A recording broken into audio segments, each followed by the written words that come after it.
আসসালামু আলাইকুম এভরিওয়ান, কি অবস্থা সবার? কেমন আছেন সবাই?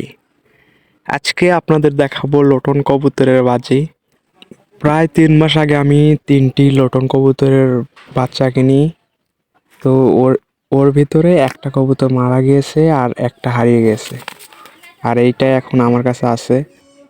তো এইটার বাজি আমি একবার দেখছি, ওই 15 দিন আগে আমি একবার বাজি দেখছিলাম আর কি।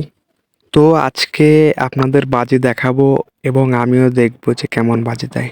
তো বাজি তো আপনারা দেখছেনই, মাশাআল্লাহ অনেক সুন্দর বাজি করছে, অনেক সুন্দর, আমি বলে বোঝাতে পারবো না। দ্বিতীয়বারের মতো আমি বাজি দেখলাম এই কবুতরের। প্রথমবার দিয়েছিল মাত্র 5টার মতো, আজকে একদম পাগলা হয়ে গেছে, কি বলবো। আমার আম্মু তো বলতেছে মরে যাবে, তাড়াতাড়ি ধর তাড়াতাড়ি ধর। তারপর আমি ধরে এক ফুটো দিয়ে দিলাম, একদম ধুলাবালিতে একদম মেখে গেছে। তো সবাই দোয়া করবেন কবুতরটার জন্য।